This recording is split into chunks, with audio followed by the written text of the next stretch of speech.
Hayden, we have some big breaking news. It's happening again, but this time, even his believers are leaving. Something is shifting in America. You can feel it. You can see it in the polls, in the headlines, in the faces of people who once wore the red hats proudly and now won't even say his name. Virginia voters have turned against Donald Trump. Republican donors have turned against Donald Trump.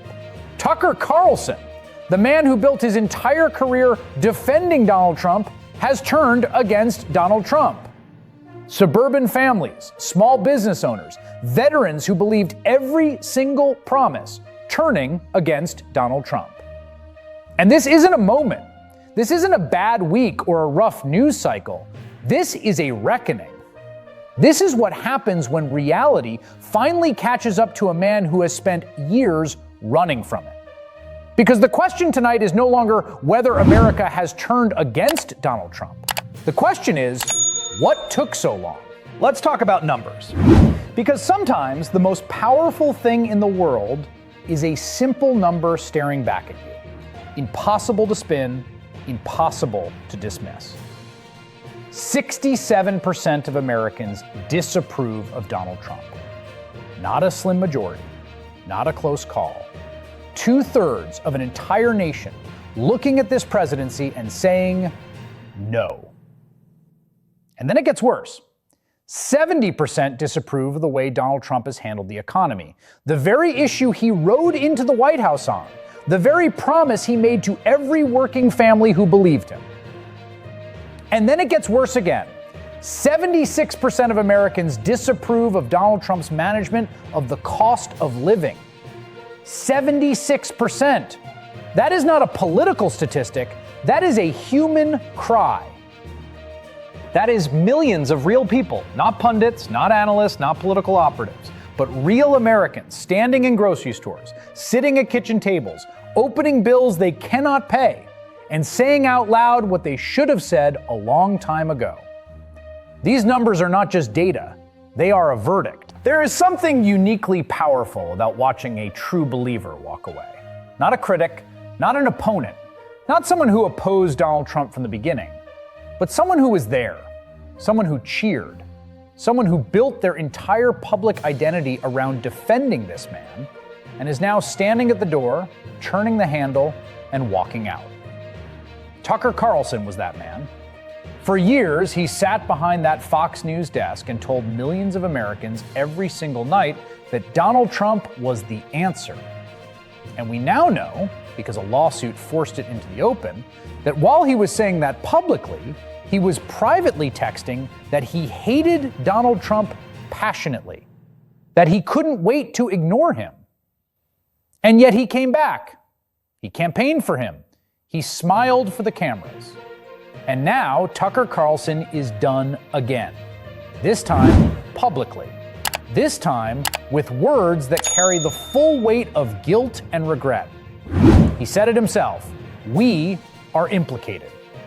And he is right. But Tucker Carlson is not alone in that door. Marjorie Taylor Greene has turned. Republican donors are quietly pulling back.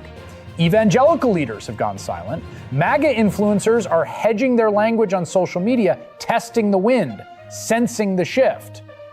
These are the same people who called anyone who questioned Donald Trump a traitor, and now they are the ones walking away. The irony is not lost on anyone, and it should not be forgotten. There is a pattern with Donald Trump that is no longer surprising, but somehow still manages to be stunning every single time it happens.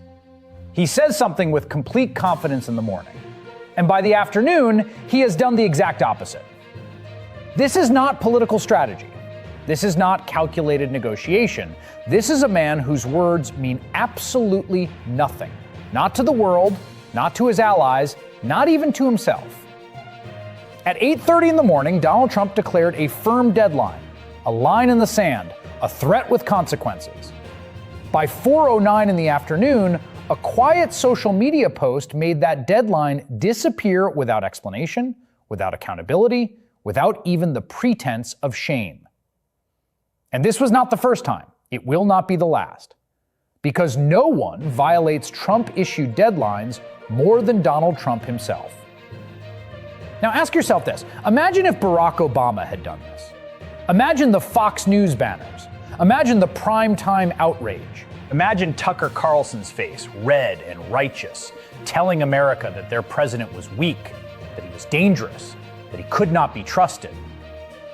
The silence tonight from those same voices is not just hypocritical, it is deafening. But let's step away from the politicians for a moment. Let's step away from the cable news anchors and the poll numbers and the Washington insiders.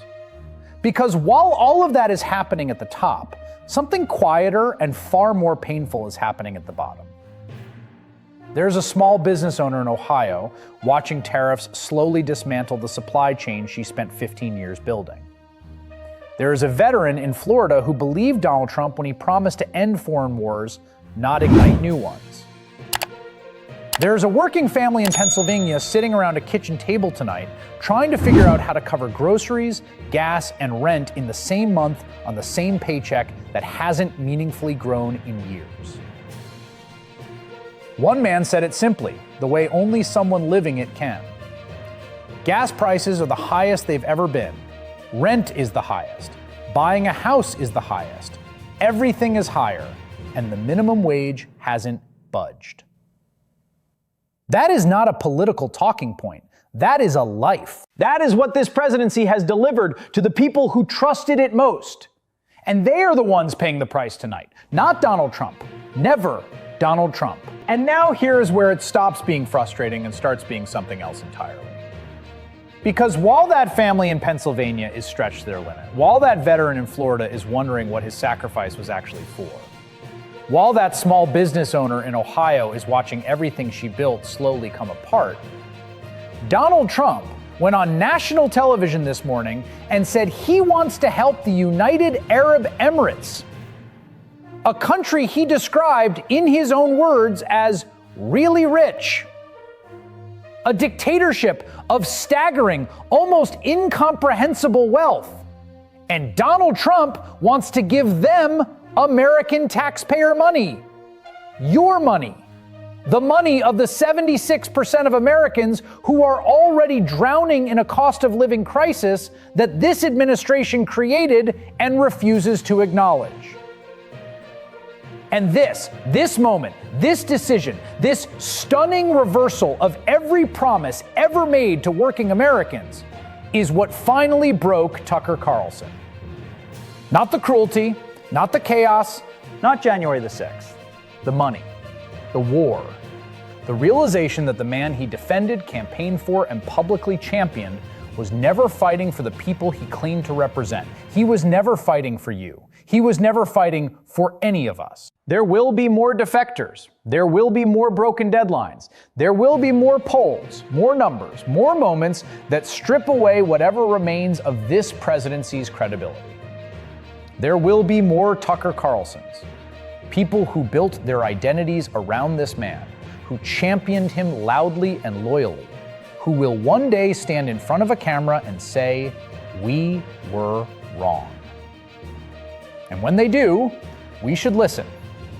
Not to forgive too quickly, not to forget what was said and done in his name, but to understand that the turning has begun and it will not stop. Because that is what happens when reality finally becomes impossible to ignore. America is not just tired of Donald Trump tonight. America is waking up. And the most dangerous moment for any leader is not when his enemies turn against him. It is when his believers do. America hasn't just turned against Donald Trump. America is finally seeing Donald Trump. And they don't like what they see. Hey, thanks for tuning in. If you enjoyed this video, don't forget to hit that like button and leave a comment. A really positive, nice, and kind comment. That would be appreciated.